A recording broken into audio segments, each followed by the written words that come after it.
Namaskaram to everyone, and it's our privilege that Madam Minister, who is normally known as just Smriti, who is many things in one,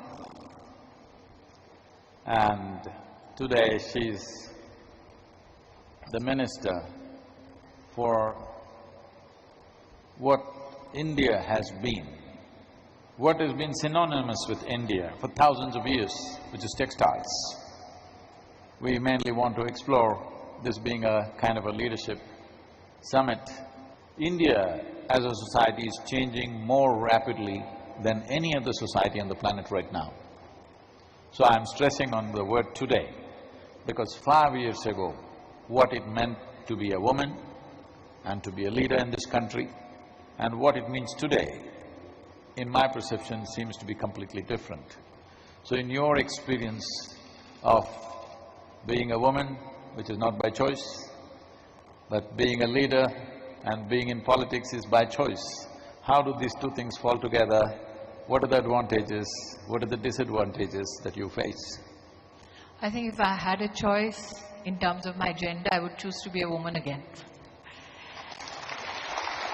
And the reason why I say this is because leadership is an inherent skill for women. So when you look at a woman and you say, how are you leading your life? For me, every woman is a leader. We have seen women as an imagery of sacrifice, as an imagery of somebody who conforms, a good woman as somebody who balances everything, does not allow friction to happen.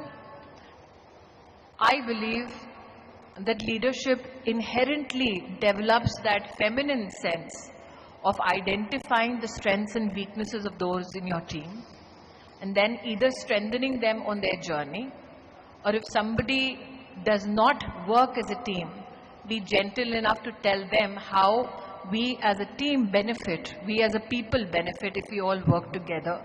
That is what should be highlighted about women in politics today. That yes, there are issues on which we all come together, but then as individuals there are some issues that drive us away from the crowd and still help us maintain our individuality. And I think that I can say that for not only women but also men. The fibers of Indian fabric was also the fibers of Indian economy at one time.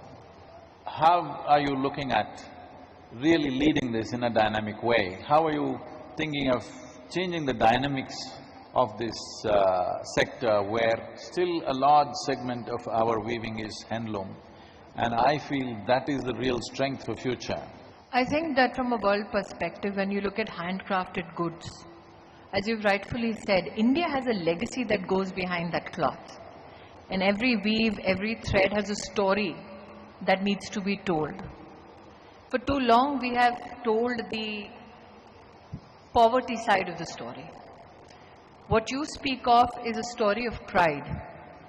It's a story of human ingenuity. It's a story of a heritage which is extremely rich. And when you speak of the hand-woven cloth or the handcrafted product from India from that perspective, it gets a better market. But the true benefit to the weaver or the artisan comes when they are directly connected to the market. With the advance of technology, as I have said, there are many issues which we look at in terms of bridging that gap between the market and the artisans. So I think that when you speak about handcrafted goods, there's a huge potential there where we need to leverage.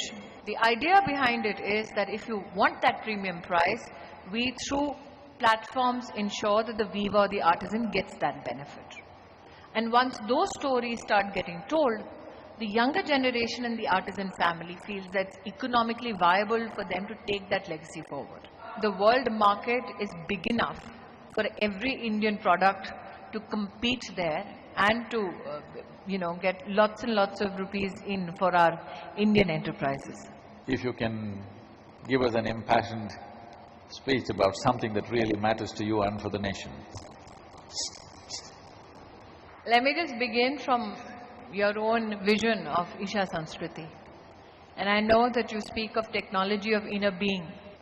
I know that you are helping a lot of, especially youngsters, experience their own economic and other potentials and then reach a zenith.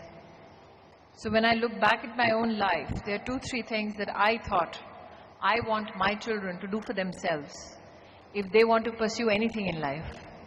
And if you pursue certain things as individual, then there will be a social turning or churning as you have envisaged.